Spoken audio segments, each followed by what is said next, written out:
estamos de regreso en este viernes, que no es martes. Vamos a hablar de otro tema. Nos referimos a la marcha por el agua, en torno al agua, reivindicativa de aspectos relacionados con el agua. Ahora quizás podemos ponerle el nombre más adecuado, que como ustedes saben, hoy concluyó en la capital con una reunión en el Palacio Presidencial y que venía 12 días, si mal no recuerdo, recorriendo todo el país de todas partes. Confluyeron ayer en la capital y hoy de alguna manera pues le han puesto la guinda al pastel, es decir, han terminado todos sus proyectos. Vamos a hablar con un invitado, don Víctor López, que es director ejecutivo de la asociación UTSCHE. Víctor, buenas noches y bienvenido, muchas gracias. Buenas noches, Víctor. Nos contaba usted que ha participado en la vertiente que salió desde Escuintla, pasó por la Universidad de San Carlos, llegó hoy al Congreso y terminó en Casa Presidencial. ¿Qué lograron en sus últimas dos reuniones? Bien, salimos nosotros, yo vengo de una organización formada por comunidades que protegen los bosques en todas partes del país, en muchas partes altas. El recorrido, como ustedes dicen, fue muy grande, fue un recorrido convocado por muchas organizaciones, la mía como muchas otras se sumó. Hay que tener en cuenta que uno de los principales objetivos era la toma de conciencia, de un problema que es un problema de todos y de todas en Guatemala, de un problema que están sufriendo miles de familias al grado de ser ya una crisis humanitaria.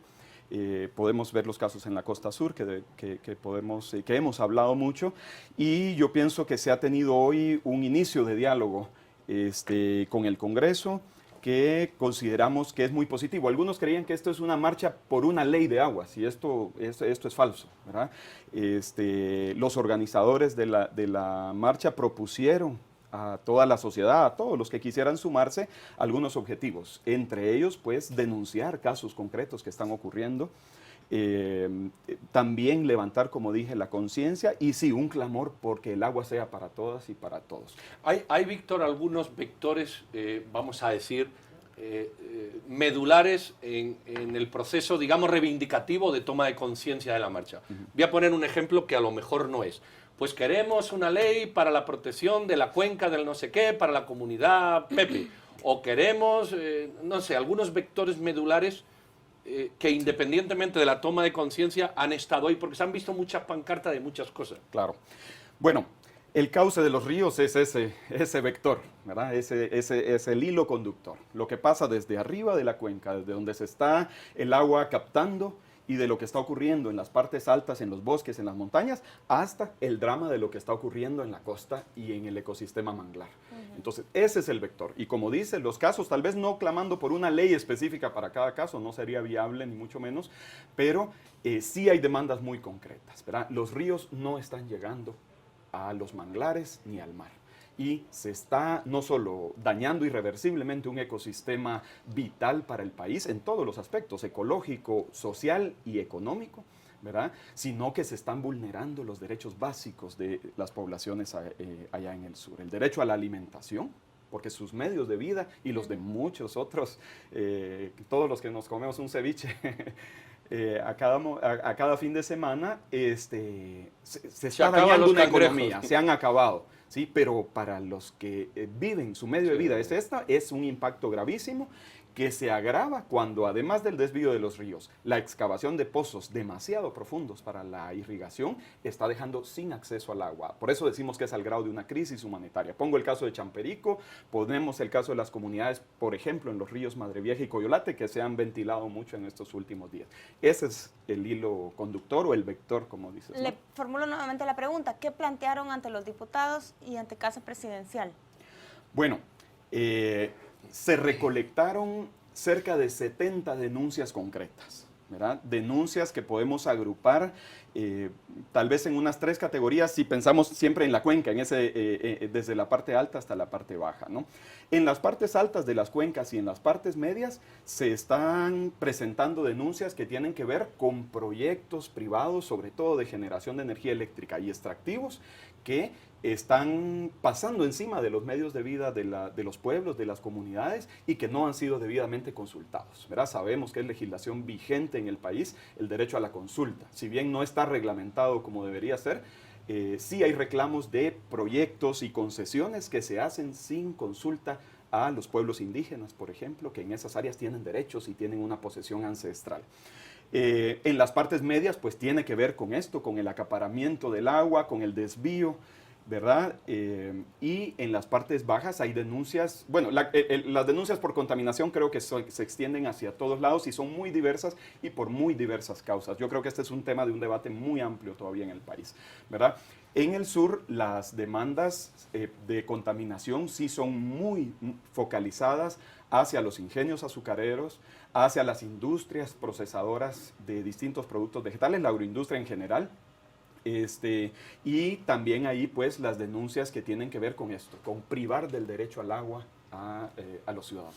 Se me ocurre, si dibujáramos en el aire para que nuestros televidentes tengan pues esa imagen digital que yo pretendo proyectar, el mapa de Guatemala y partiéramos de todos los rincones en la manifestación que converge en la capital, la pregunta sería, ¿qué autocrítica han hecho estas organizaciones?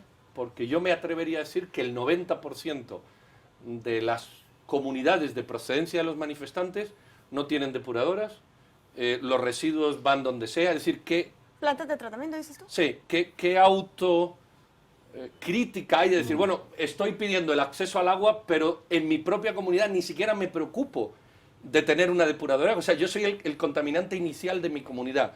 ¿Qué podríamos decir al respecto? Bueno, sí, ese es un tema muy interesante. Yo he escuchado argumentos muy debatibles, como cualquier argumento al fin, como decir, bueno, se critica a los grandes monocultivos de la costa o de las tierras bajas del norte, como la palma de aceite o como la caña de azúcar, pero el mayor monocultivo del país es el maíz, ¿verdad? Eso es un argumento que yo pienso que sí pasa por todo un análisis de los medios de vida y de la historia misma del país, ¿verdad? Tienes mucha razón, la marcha es un clamor, la marcha sale en torno a una realidad que, como llego a decir, es muy fuerte, y los temas de la gestión que se hace a nivel local, incluso a nivel de la persona y la familia, no han sido el tema más fuerte de esta marcha. Sin embargo, es una cosa muy notoria como más allá de las pancartas, ¿verdad?, que es lo visible, los rótulos, sí hay un trabajo y lo pudimos ver. Por ejemplo, yo estuve muy vinculado a lo que hizo el pueblo Pocomán de Palín en Escuintla, y el trabajo preparatorio a la marcha y toda la toma de conciencia, que es el objetivo, sí pasó mucho por decir, bueno, ¿cómo estamos gestionando el agua acá? ¿Cómo estamos tratando los nacimientos de agua? ¿Qué está pasando con la basura? Entonces, por ejemplo, un debate muy lindo que se dio es, bueno, tenemos un proyecto de transporte de energía eléctrica con la empresa Trexa que está dañando, y veamos cuáles son los efectos de esta empresa, pero cuáles son las condiciones que habían previos también, que no eran, como dices, perfectas. Entonces, bueno, la marcha tiene clamores. No se hace normalmente una marcha para hacer ahí la autocrítica, pero yo creo que en la medida que se permite a la organización comunitaria, al debate, por ejemplo, en el nivel municipal de los comunes, llegar a la toma de conciencia, la marcha sí está cumpliendo un objetivo también autocrítico. En esa toma de conciencia yo creo que la marcha fue exitosa. Por ejemplo, yo vi en esta última semana dos cifras que me preocuparon, pero también me interesaron muchísimo. Una, la del ministro de Ambiente, que decía que tienen un recuento de 50 ríos desviados, por lo menos. Y el informe del IARNA, que dice que el 47% del agua del país se exporta a México. ¿Se toma conciencia? Por lo menos tenemos una idea más cercana a cómo estamos usando el líquido, pero ¿y ahora qué? Bien, tienes mucha razón. El IARNA mismo dijo, pues concluyó en el perfil ambiental, en el último perfil ambiental, algo que se puede explicar y entender muy sencillamente. Somos un país con mucha agua y con poca gestión, ¿verdad? Entonces, yo pienso que la toma de conciencia es algo en lo que la pregunta cabe, ¿qué viene después? ¿Sí? La toma de conciencia es una llamada de tuzas, ¿verdad? Es algo que hoy es el Día de la Tierra, hoy decimos si pues, tenemos que hacer algo como persona o como pueblo, etcétera, y mañana seguimos haciendo lo mismo. Entonces, estoy completamente de acuerdo en que sí tenemos que ver que se concreten acciones en todos los niveles, en el nivel local. Cuando digo local, la organización comunitaria, porque sí vengo de años de experiencia de saber que el país tiene una riqueza social y una riqueza cultural en las formas de organización local para proteger los bosques. ¿Y una ley de aguas no coadyuva en esa organización? Por supuesto, por supuesto. Pero también urge. Por supuesto, pero viene la otra cuestión que preguntaste. Justo el ministro corrigió, porque yo escuché la nota informativa que dijo lo de los 50 desvíos, no 50 ríos desviados, 50 desvíos, pero él llamó al noticiero y corrigió y dijo que él que en realidad no había puesto un número, ¿verdad? Que dejaron de contar en algún momento del sobrevuelo que había hecho, ¿verdad? Entonces, definitivamente, o sea, una constante que no podemos negar, ¿verdad? Y que realmente hasta se han contradicho los voceros, sobre todo de la agroindustria, es que hay un abuso, que la ecuación no cuadra. A pesar de ser ese país que exporta agua o que tiene más agua, pues usamos una cuarta parte del agua que el país, de la oferta hídrica que tiene el país, aún así, cómo no cuadran las ecuaciones en esas cuencas y cómo no es viable para mantener ya una economía agroindustrial, tener mínimos para mantener un ecosistema manglar o para que puedan vivir decentemente las familias de esa región. Mucha gente, Víctor, puede ver esto como una confrontación de sectores de interés con sectores de interés.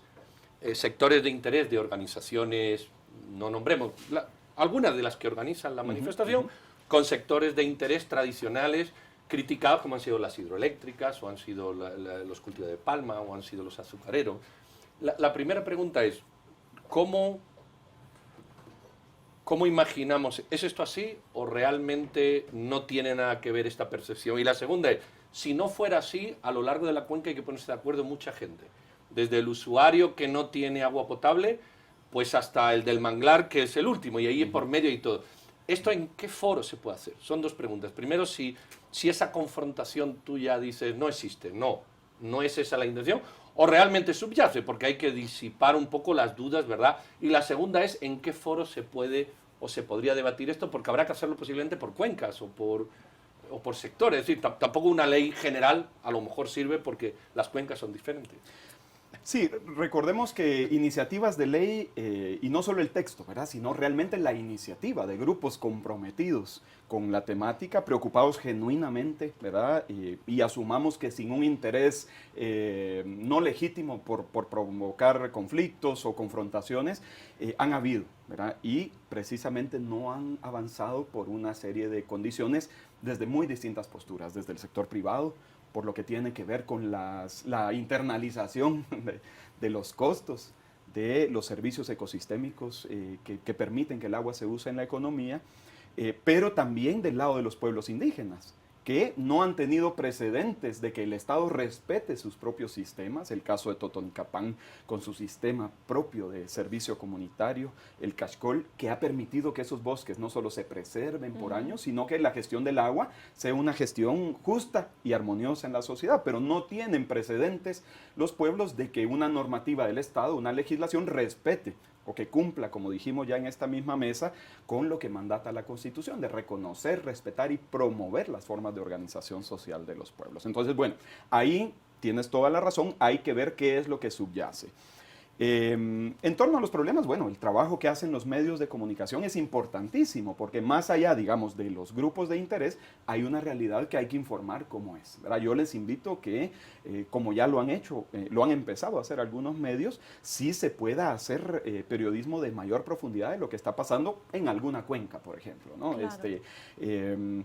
Sería muy triste que pase lo que pasa en un Cambrai, ¿verdad? Que hasta que hay una tragedia, ¿verdad? Hoy día las comunidades del río Coyolate, por ejemplo, de Santa Odilia hacia abajo, si ocurren estas tormentas que ya tenemos evidencia que han comenzado a ser más frecuentes, como el Ágata, o sea, donde se concentra la lluvia en muy poco tiempo, vamos a esperar que haya ahí otro Cambrai, que hayan cientos de familias sepultadas bajo la avalancha para tomar alguna acción. Entonces, bueno, ahí para responder a la primera pregunta, es clave que fluya mucha más información y ahí tenemos una responsabilidad todos los sectores, ¿verdad?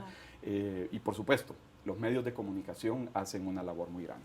Respecto a los foros, yo quisiera decir que los hay. Somos un país que ha crecido muchísimo, por más que haya tantos desencuentros, también hay una serie de puntos de encuentro. Me parece que las universidades, la Universidad de San Carlos y otras universidades podrían promover espacios de diálogo nacional en la temática que no se queden como han quedado los de los años pasados, tanto en planes, porque es que los planes por sí solos no han probado ser una solución si no tienen un consenso mínimo detrás, ¿verdad?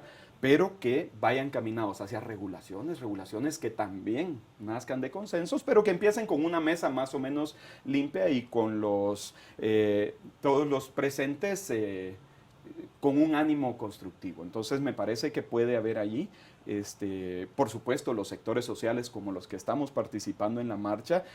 Hay congresos, foros, asambleas sociales, pero sabemos que hay mucho desencuentro con los sectores privados. Entonces yo pienso que las universidades podrían tener una convocatoria muy importante para que haya eso, ¿no?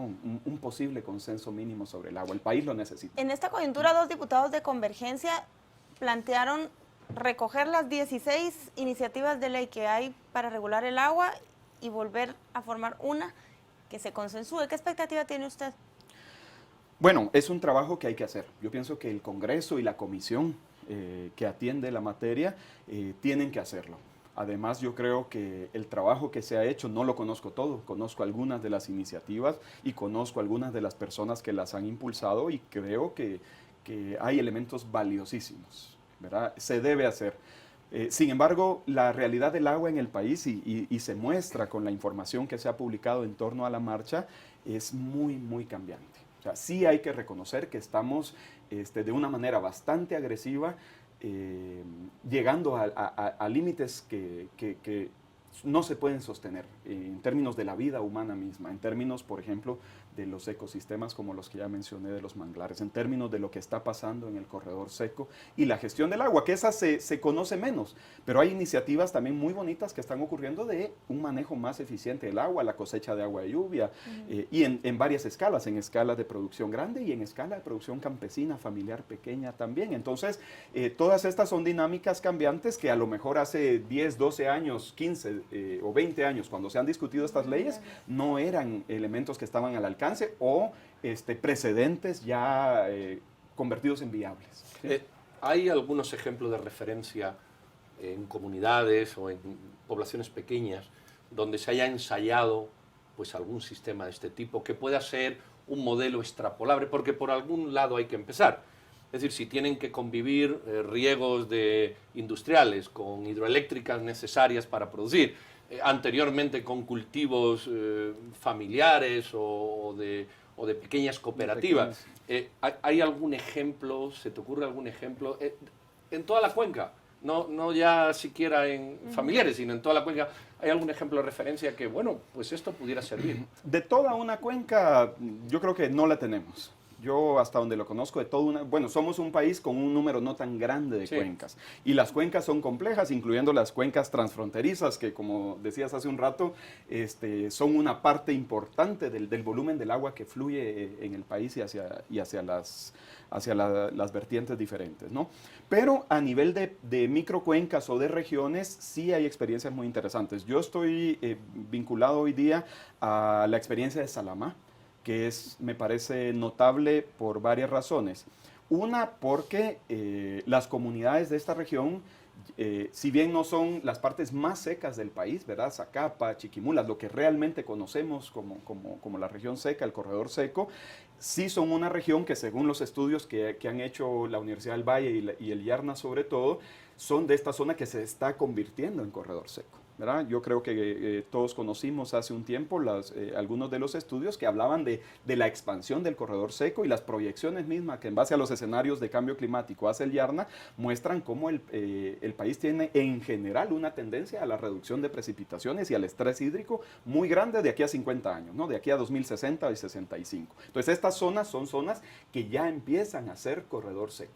Entonces, ahí, por ejemplo, hay las comunidades de la parte alta de las montañas de Pacalaj que le dan el agua a la ciudad de Salamá, han tenido, por un lado, experiencias negativas, una experiencia muy negativa con el manejo del bosque y una experiencia muy positiva con los reservorios de agua. Al punto al que quiero concluir es que esa comunidad, cuando retiene el agua para sus reservorios, la cosecha de agua de lluvia, lo primero que mira es cuánta agua debe llevar a Salamá. Y entonces ese tipo de relación, cuenca arriba, cuenca abajo, las comunidades campesinas como Pacalac lo están haciendo. Muy bien, pues don Víctor, hemos llegado al final del programa. No sé, doña Paula. ¿algo No, que solo puntualizar? felicitarlos. Creo que es una marcha Gracias. exitosa en la medida de lo posible y qué bueno que nos hicieron tomar conciencia todos por el tema. Muchas Muy gracias. bien, pues yo creo que es un tema que hay que entrarle. Evidentemente agua necesitamos todos. Chequeaba unas estadísticas y en los países desarrollados las industrias son las que más agua gastan. Es decir, no porque haya muchas industrias no llega el agua. Lo que sí es necesario es generar una dinámica en la cuenca que sea autosostenible, que no haya retenciones, o que si se retiene por la mañana se saque por la tarde y haya todo un proceso, ¿verdad?, de que en esa hora... Lo cierto es que esto es lo que importa, el debate de lo que va a ocurrir. Víctor, muchísimas gracias por estar aquí. Interesantísima Doña la Paola, conversación, muchas gracias. gracias. Está bien. Nos despedimos de todos ustedes, no sin antes irnos a las redes sociales y desearles un feliz viernes. Nos vemos el domingo, ¿cómo no?